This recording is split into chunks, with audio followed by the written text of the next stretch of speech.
তো গল্পের শুরুতে আমরা শুনেছিলাম তার ভালোবাসার মানুষটিকে পাওয়ার জন্য ৬২ বছর অপেক্ষা করছে। তো এটাই আজকে এক্সপ্লেন করব। তো প্রথম দেখাতেই মেয়েটিকে ভালোবেসে ফেলে ছেলেটি।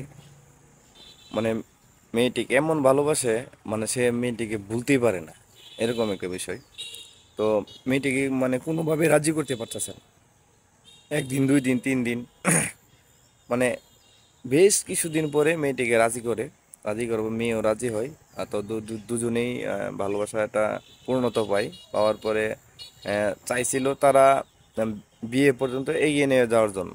কিন্তু তার ছেলের ফ্যামিলিতে, মানে ছেলের ফ্যামিলিতে রাজি হয়, কিন্তু মেয়ের ফ্যামিলিতে তারা কেউ রাজি ছিল না। কারণ ছেলে ছিল বেকার, এই কারণে। ঠিক আছে। তো পরে ছেলের বাড়ি থেকে মেয়ের বাড়িতে প্রস্তাব দেয়, কিন্তু মানে মেয়েরা একেবারেই না। ঠিক আছে। তো মেয়েকে মানে অন্য জায়গায় নিয়ে, তার মামার বাড়িতে নিয়ে তাকে মানে জোর করে বিয়ে দিয়ে দেয়। তো বিয়ে দেওয়ার পরে এই কথা তো ছেলে শুনে একদম শকড। শকড বলতে খাওয়া দাওয়া করে না, বিভিন্ন ধরনের নেশাপানি করতে শুরু করে। এক সময় দেখা গেছে 1 বছর 2 বছর পরে তার মাথা নষ্ট হয়ে যায়, মানে মানসিক ভারসাম্যহীন হয়ে যায়। ঠিক আছে। তো এক পর্যায়ে তাকে মানে শিকল দিয়ে বাঁধতে রাখতে হয়, মানুষের অত্যাচার করে, মানে জিনিসপত্র ভাঙে ফেলে, এরকম একটা পরিস্থিতির সৃষ্টি হয়েছে আর কি। আমি যতটুকু মানে শুনছি আর কি, ততটুকু আপনাদের বলার চেষ্টা করতেছি। তো এরকম একটা সিচুয়েশন তৈরি হয়েছে। তখন উনি আর মানসিক অবস্থাতে আর ফিরে আসে মানে মানে পারতেছে না। ঠিক আছে। প্রায় 10 বছর পরে উনি মানসিক মধ্যে কিছুর একটা সুস্থ হয়। সুস্থ হওয়ার পরে তার ফ্যামিলি থেকে তাকে বিয়ে করার জন্য অনেক ইয়ে টিয়ে করে আর কি, মানে বিয়ে টিয়ে করে দিলে হয়তো বা সে আর সুস্থ হয়ে যাবে, এরকম একটা বিষয়। তো হ্যাঁ, তার অনেক চেষ্টা করার পরেও তাকে মানে বিয়ে করতে পারে নাই। কারণ হচ্ছে সে একটি মানুষকে ভালোবাসে। মানে সে সুস্থ হওয়ার পরেও বলছে যে আমি একটি মানুষকে ভালোবাসি, আমি আর কোনোদিন বিয়ে করব না। এই অপেক্ষা করতে করতে উনি তা প্রায় ৬২ বছর অপেক্ষা করেন।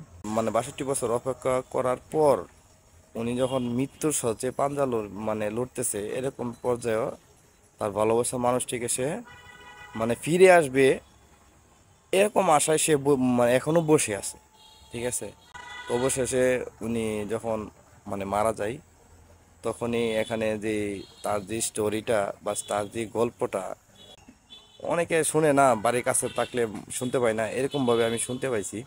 তো তার কবরটায় যখন দেয়, মানে এক জায়গায় একটা কবর করছে আর কি, মানে পরবর্তীতে জানো তার সাথে তার সেই ভালোবাসা মানুষকে কবর দেওয়া যায়, মানে সেই সিস্টেমটা সে করে গেছে, মানে তাদেরকেও সেটাও বলে গেছে। তবে একটা বার চিন্তা করেন, সে মেয়েটাকে কতটুকু ভালোবাসতো।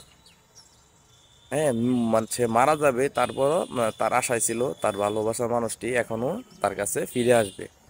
চিন্তা করা যায় এটা। তো যাই হোক, তো আমি গল্পটি আপনাদেরকে মানে কেমন বোঝাতে পারছি তো আমি নিজেও জানি না। আমি মানে যতটুকু মানে শুনছি, ততটুকুর ভিতরে চেষ্টা করছি আপনাদেরকে শোনানোর জন্য। তা ধন্যবাদ সবাইকে। হ্যাঁ, আর ভিডিওটি কেমন হয়েছে তো সবাই একটু কমেন্ট করে জানাবেন। তো সবাই ভালো থাকবেন, সুস্থ থাকবেন। খোদা হাফেজ।